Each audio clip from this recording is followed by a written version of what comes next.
Bismillahirrahmanirrahim. Assalamualaikum warahmatullahi wabarakatuh. Sahabat tani, musim hujan rupanya akan segera berakhir ya, karena di tempat kami ini sudah 5-6 hari belum turun hujan lagi, walaupun BMKG mengatakan kemarau ini kemarau basah, tapi di tempat kami ini sinar matahari sudah sering terlihat. Jadi musim kemarau kiranya sudah mulai berjalan. Bagi kita saudara petani, musim kemarau sangat identik dengan masa pembungaannya atau masa generatif. Bagi pohon durian kita yang sudah berusia di atas 3,5 tahun atau menjelang 4 tahun, maka kita tidak terlepas dari mulainya mengadakan pemupukan pembungaan. Saudara sepetani, sebelum mengadakan pemupukan pembungaan sepetani, agar pemupukan pembungaan kita tidak sia-sia sepetani,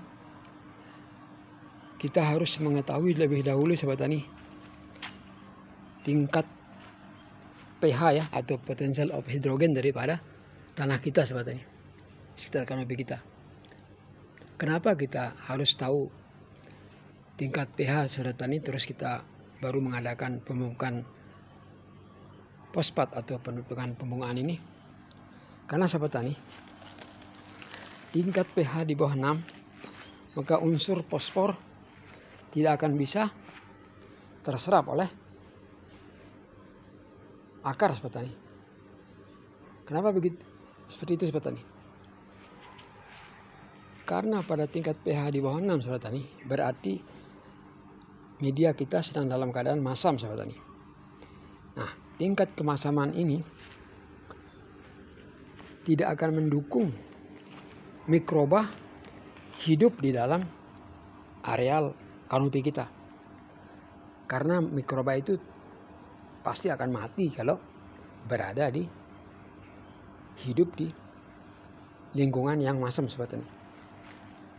Apa hubungan mikroba ini sahabat tani dengan pupuk pembungaan? Sahabat tani, seperti kita ketahui bahwa fosfat atau yang sering dipakai sebagai pupuk pembungaan merupakan material padat yang harus diubah dulu unsurnya menjadi ion, baru bisa diserap oleh akar. Lain halnya kalau nitrogen. Begitu nitrogen ditabur dan disiram air, sudah menjadi ion saudara tani, dan gampang dicerna oleh akar. Tetapi kalau fosfat ini, pupuk pembungaan dengan fosfat, karena bentuknya padat, maka dia harus diure dulu menjadi ion oleh mikroba atau bakteri-bakteri mengubah fosfat menjadi ion, sehingga dengan mudah akar baru bisa menyerapnya, sehingga membutuhkan proses sahabat tani. Itu sebabnya ketika pemupukan fosfat itu atau pembungaan itu berbeda dengan pemupukan nitrogen sahabat tani. Karena pemupukan nitrogen itu seminggu aja sudah kita tahu manfaat, bisa tahu manfaatnya dengan cara melihat tumbuhnya terubus sahabat tani. Jadi seminggu saja sudah bisa terubus kalau nitrogen. Tapi kalau fosfat, karena dia perlu diproses dulu menjadi ion oleh oleh mikroba tanah, sehingga berbentuk ion baru bisa diserap, sehingga membutuhkan waktu sahabat tani. Itu sebabnya sebulan 2 bulan kita memupuk fosfat baru kelihatan hasilnya berbunga sahabat tani. Kalau pH tanah kita di atas 6, baru mikroba pelarut fosfat ini akan senang tinggal di dalam media kita kalau pH kita di atas 6. Oleh karena itu perlulah kita mengetahui dengan alat mengukur pH ini, bahwa kita pastikan bahwa pH tanah kita 6, di atas 6 atau 6,2 sampai 6,7 yang ideal sahabat tani, baru kita mengadakan pemupukan pembungaan. Jadi pemupukan pembungaan pasti akan gagal kalau pH kita setelah kita ukur dengan pH tanah digitnya di bawah 6 kan sahabat tani. Karena apa? Karena tidak ada mikroba yang dapat hidup dalam areal kanopi bawah daun kita. Tidak akan ada mikroba yang dapat hidup dengan pH di bawah 6 atau pH masam sobat tani. Oleh karena itu marilah kita selalu memperhatikan tingkat pH ini, karena dia amat penting sekali sobat tani, pH ini. Baik itu terhadap perkembangan pertumbuhan pohon durian kita maupun di dalam memproses pembungaannya sobat tani.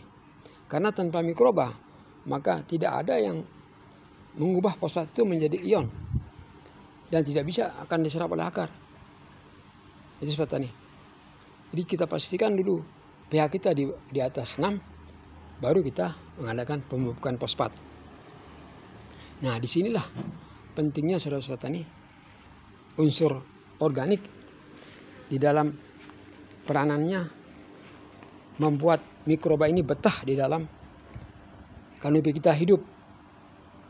Ada indikasinya sobat tani, bagaimana kita punya tanah ini tidak masam. Kalau dia banyak terdapat cacing saudara tani ya, ketika kita gali ya, terus terdapat banyak cacing sekitar 3-4 cm setelah kita gali ada banyak cacing, itu tandanya pH kita bagus saudara tani. Artinya tanah kita tidak masam. Itu salah satu tanda bahwa pH kita normal atau di atas 6 kalau banyak cacing, banyak mikroba. Jadi unsur mikroba ini sangat penting saudara tani dalam pertumbuhan dan perkembangan serta pembungaan pohon durian kita.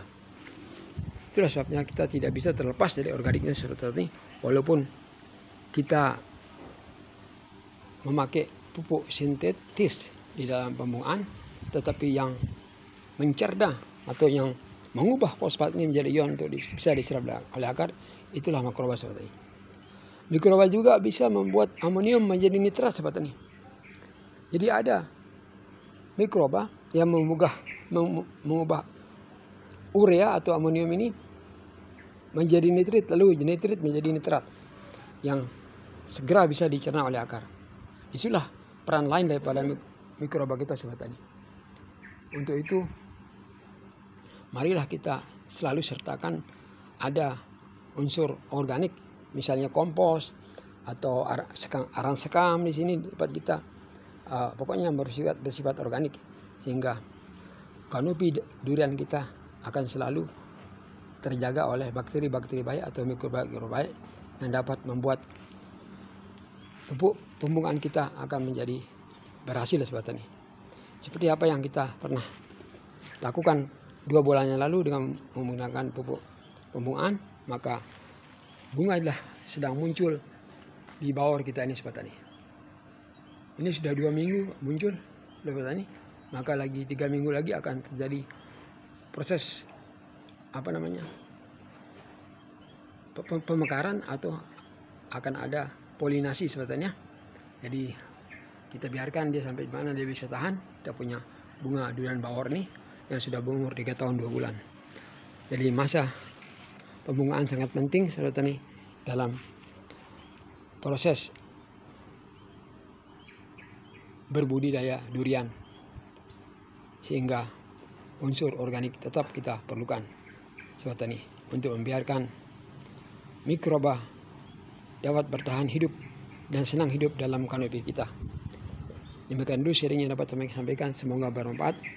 Billahi taufiq wa barakallahu fikum. Assalamualaikum warahmatullahi wabarakatuh.